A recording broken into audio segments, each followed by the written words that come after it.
Bonjour à toi qui regarde cette vidéo en ce moment même. Tu es peut-être assis là avec un cœur lourd, en train de te demander pourquoi ton mariage prophétique se fait tant attendre, alors que tu as passé des nuits entières en prière, que tu as jeûné pendant des semaines entières, en criant au Seigneur pour qu'il t'envoie cette personne, qu'il a prédestinée pour toi depuis la création du monde. Imagine un instant la scène. Tu te réveilles chaque matin avec l'espoir qu'aujourd'hui sera le jour où tu rencontreras ton aide semblable, celle ou celui que Dieu a préparé comme une aide parfaite, selon ce qui est écrit dans le livre de la Genèse au chapitre 2, verset 18, où l'Éternel Dieu dit « Il n'est pas bon que l'homme soit seul » et qu'il lui fera une aide semblable à lui, mais les jours deviennent des mois et les mois deviennent des années sans que rien ne change dans ta vie sentimentale. Tu as reçu des paroles prophétiques claires de serviteurs de Dieu, confirmant que ton temps arrive.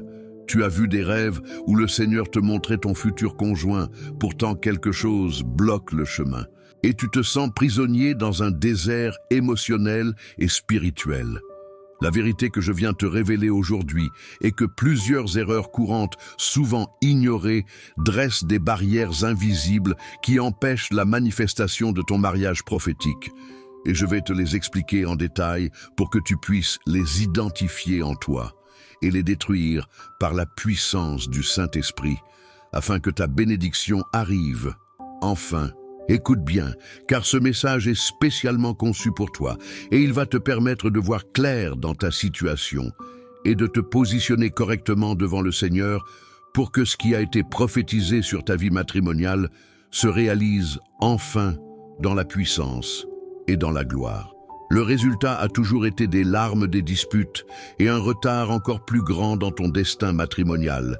Et c'est exactement ce que l'ennemi veut. Il veut que tu gaspilles ton temps précieux dans des relations qui ne portent pas le sceau prophétique de Dieu, afin que tu arrives fatigué et découragé au moment où la vraie personne arrive. Et pour corriger cette erreur, tu dois aujourd'hui décider de mettre l'Esprit Saint au centre de chaque choix relationnel. Tu dois jeûner et prier avant d'accepter la moindre invitation ou le moindre message. Tu dois demander une confirmation claire par la parole de Dieu, par un rêve, ou par le conseil d'un serviteur mature. Et quand tu fais cela avec humilité, le Seigneur va commencer à fermer les mauvaises portes et à ouvrir la bonne avec une paix surnaturelle qui va te confirmer que c'est bien la volonté parfaite. Je sens dans mon esprit que si tu appliques cela dès aujourd'hui, Dieu va aligner les choses pour que ton conjoint prophétique se manifeste bientôt sans que tu aies à forcer quoi que ce soit. La première erreur qui bloque souvent ton mariage prophétique est celle de choisir un partenaire selon la chair, plutôt que selon l'Esprit Saint, et cela arrive plus souvent que tu ne le penses.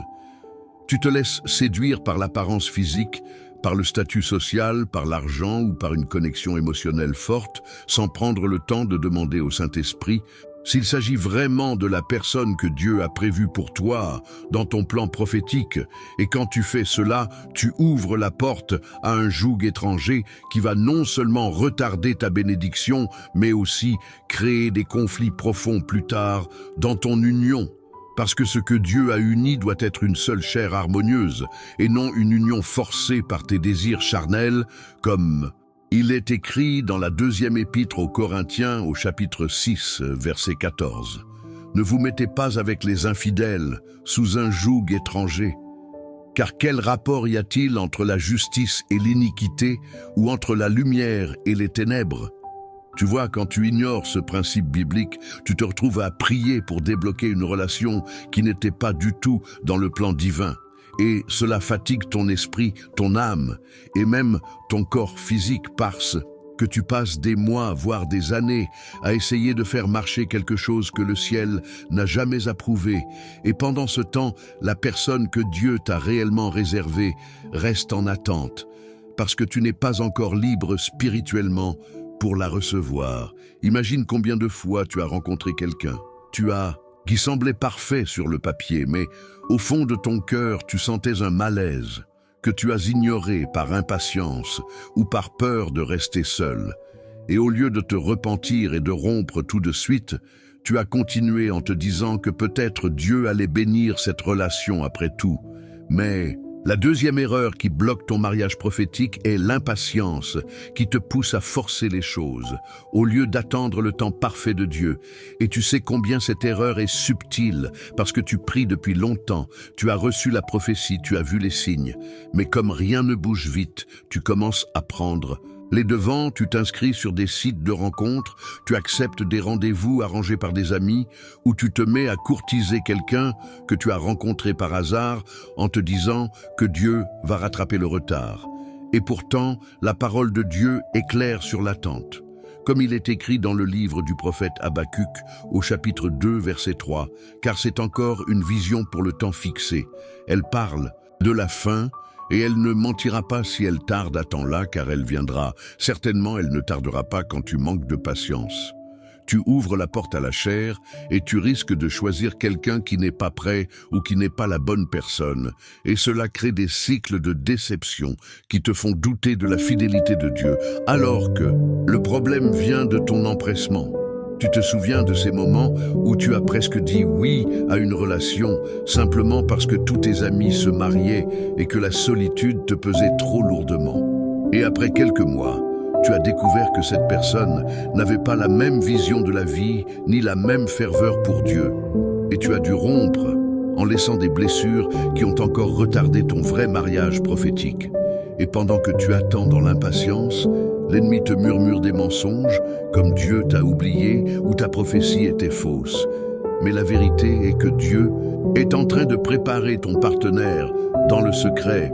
Il est en train de le former, de le purifier et de l'amener au bon moment où vos chemins vont se croiser sans effort.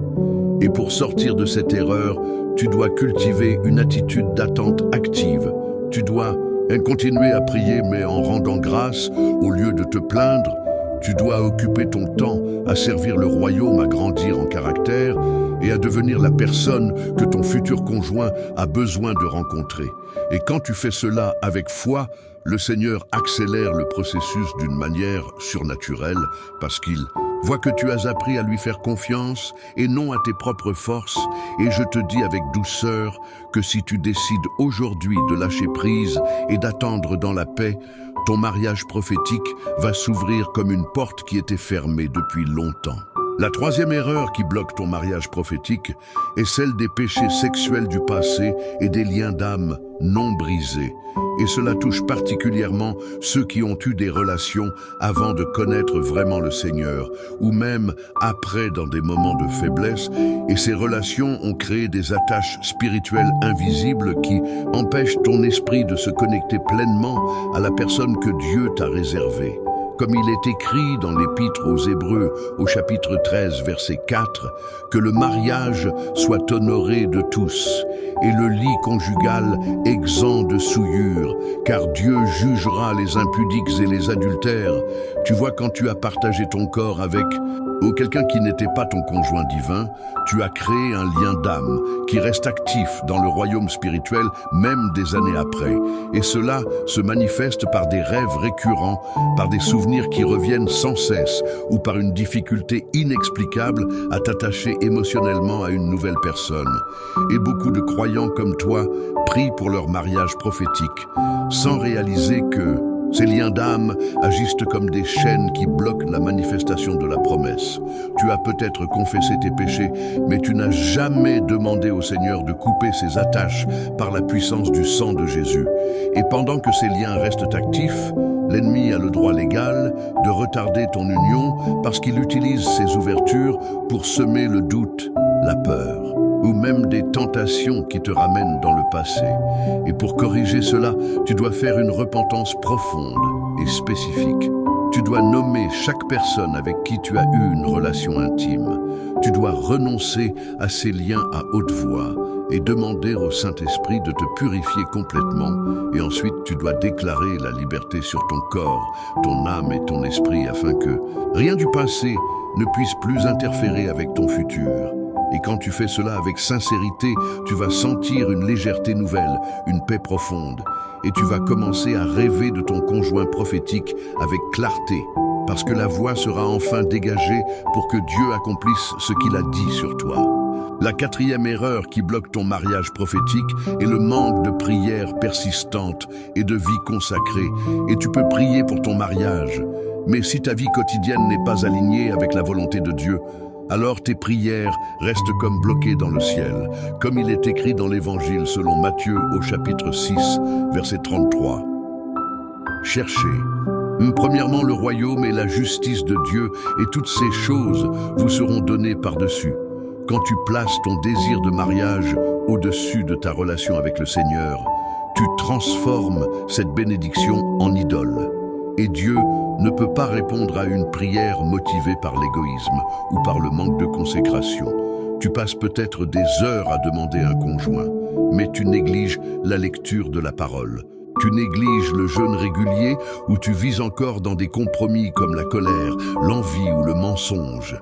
Et ces choses créent un mur entre toi et la manifestation de ta prophétie matrimoniale, et le résultat est que tu te sens abandonné, alors que Dieu attend simplement que tu reviennes à une vie pleinement consacrée pour pouvoir te bénir abondamment. Imagine combien de fois tu as prié avec ferveur pendant une semaine, puis tu as repris tes habitudes mondaines, et tu t'es demandé pourquoi rien ne bouge. Et la réponse est que le Seigneur veut d'abord ton cœur entier avant de te donner le conjoint prophétique. Et pour corriger cette erreur, tu dois établir une routine spirituelle solide chaque jour, tu dois chercher le royaume en priorité, tu dois passer du temps dans la présence de Dieu, non seulement pour demander, mais aussi pour l'adorer et pour écouter sa voix. Et quand tu fais cela avec constance, le Seigneur va commencer à te montrer les ajustements nécessaires dans ta vie et il va accélérer la venue de ton mariage prophétique parce qu'il voit que tu es prêt à être un bon époux ou une bonne épouse qui va honorer son nom. La cinquième erreur qui bloque ton mariage prophétique est la désobéissance aux parents ou aux autorités établies par Dieu, et cela peut sembler anodin. Mais dans le royaume spirituel, cela a un poids énorme, parce que l'honneur que tu donnes à tes parents ouvre ou ferme des portes de bénédiction. Comme la parole le dit clairement dans plusieurs passages, et quand tu ignores leurs conseils, quand tu te rebelles contre leur autorité, même si tu es adulte, tu crées une brèche qui permet à l'ennemi de retarder ton union prophétique. Tu as peut-être des parents qui t'ont mis en garde contre certaines fréquentations ou qui t'ont conseillé d'attendre davantage, mais tu as choisi de faire à ta tête. Et maintenant, tu te retrouves bloqué et frustré. Et Dieu ne peut pas bénir une désobéissance, même si ton désir est bon, car il veut que tu marches dans l'ordre divin. Et pour sortir de cette erreur, tu dois revenir humblement. Demander pardon à tes parents si nécessaire, tu dois honorer leur position, même s'ils ne sont pas parfaits, et tu dois prier pour que le Seigneur restaure cette relation, parce que quand l'honneur est rétabli, la bénédiction matrimoniale coule plus facilement, et tu vas voir des portes s'ouvrir que tu n'avais même pas imaginées auparavant. La sixième erreur qui bloque ton mariage prophétique est celle des priorités mal placées, comme l'argent, la carrière ou les ambitions personnelles avant le royaume. Et quand tu poursuis ces choses avec plus de passion que ta relation avec Dieu, tu fais du mariage une récompense secondaire et le Seigneur ne peut pas te donner ce qu'il a promis parce que tu n'es pas encore prêt à le placer en première position et cela crée un déséquilibre qui retarde tout. Comme il est écrit dans le livre des Proverbes au chapitre 18, verset 22, « Celui qui trouve une femme trouve le bonheur. C'est une grâce qu'il obtient de l'Éternel. Mais cette grâce vient seulement quand tu cherches d'abord le royaume. Et pour corriger cela, tu dois réévaluer ton emploi du temps, tes dépenses et tes rêves. Tu dois mettre Dieu au centre de chaque décision professionnelle. Et quand tu fais cela avec sincérité, il va non seulement te donner la carrière que tu désires, mais il va aussi ajouter le conjoint prophétique par-dessus, parce qu'il est fidèle à sa parole. La septième erreur qui bloque ton mariage prophétique est l'orgueil et le refus de guérir des blessures émotionnelles du passé. Et tu peux prier beaucoup, Mais si ton cœur reste blessé par des rejets précédents, par des trahisons ou par des déceptions familiales, ces blessures vont repousser la personne que Dieu t'envoie. Parce que, tu n'es pas encore guéri et prêt à aimer sainement, et l'orgueil te fait croire que tu n'as pas besoin d'aide ou de délivrance intérieure. Mais la vérité est que Dieu veut te rendre entier avant de t'unir à quelqu'un d'autre. Et quand tu reconnais cela et que tu te soumets à un processus de guérison par la prière, par le conseil et par la parole, tu vas sentir une libération profonde qui va attirer la faveur divine sur ton mariage prophétique.